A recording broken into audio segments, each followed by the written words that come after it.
Don't worry, guys. Last time you'll see me today. Don't panic. Um, let's move on to the one that crushed me a little bit. So, stalking, harassment, sexual abuse, unaliving. Those are the trigger warnings for Angelica's story. The night she came back. Ooh, this was a doozy. If you're somebody who is like me, who is obsessed with programs like Criminal Minds, Law and Order, this is definitely up your street, because this goes into the mind of a unknown subject, unsub. So we meet Rob, who, in the prologue, now I didn't read the blurb because I wanted to go in completely blind into this. The prologue is very misleading. The prologue sounds like a guy who has created this. I'm just going to say to you, at first, the whole thing comes across like a guy who has had his heart smashed. He's been with this girl and he loves her, and it comes off as a crime of passion at first, because he's murdered the woman he loves because she's cheated on him. Then we go into the actual story and you learn it's a whole load of bullshit. This guy is so delulu, he actually believes that this, wait for it, married lesbian woman who works as a strip bar is secretly in love with him, can't possibly have a wife. He's so in this mindset that she is the one. He meets her once and he's like, that's the bitch for me. And thus goes on this obsessive, just, she is the object of his affection. And this is probably the most disturbing story I've read, purely because it can actually happen. Stalking and harassment are a thing. This guy goes above and beyond. He gets a place not far from her house after following her home. He's stalking her property. He's watching her interactions with her wife. And he's still, not convinced after watching her intimately with this woman, blatantly in love, blatantly, completely, very much into this woman, and he is so obsessed with her that he's like, nah, I can turn her. This man frustrates me on another level. I've never been so angry reading a book before like this. I literally sat there seething because I'm like, an idiot. And then you get to see the other side of it and how it's affecting Donna, who is the woman who is married to Amanda.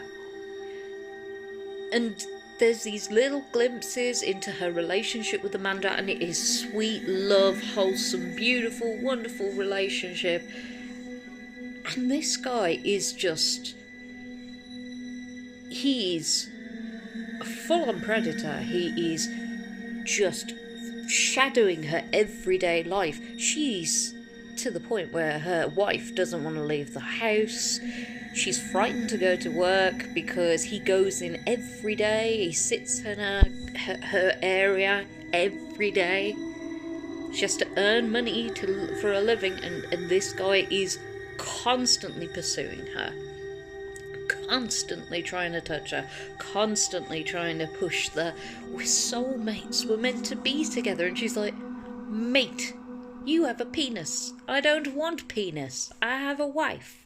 And this guy is very adamant that she doesn't know what she wants. There is that little level of misogyny, homophobia. It's just all encapsulated in this despicable human being.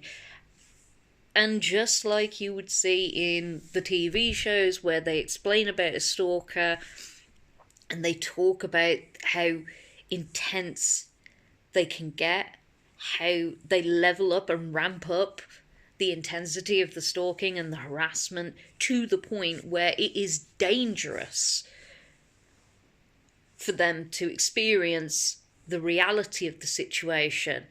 And obviously, the moment she rejects his advances, he ain't having it. He turns full-on psychopathic violent.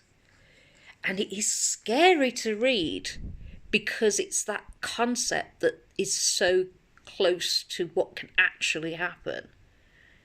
It's terrifying in its own. It makes you uneasy. It makes you feel unclean. Reading his thoughts, reading his actions. It's just. However, there is a very satisfying ending to this story, which brings it all together for me. So, this is very much a cautionary tale of being very careful and looking out for the signs.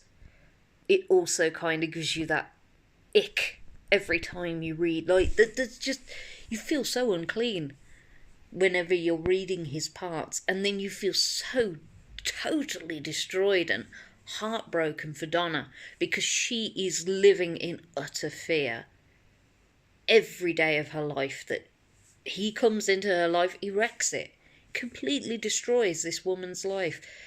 And it's hard not to get so dragged into the story. And I swear to you, I wolfed it down in an hour. I was that invested to find out what happens next. This guy's brutal as fuck, but so is the story, and I think Angelica really pushes that across beautifully. Like, masterfully done, brilliantly articulated, and it's so visceral as well. So if you want something that will make you feel uneasy, but also is a damn good horror read, brutal, almost realistic horror, this is the book for you.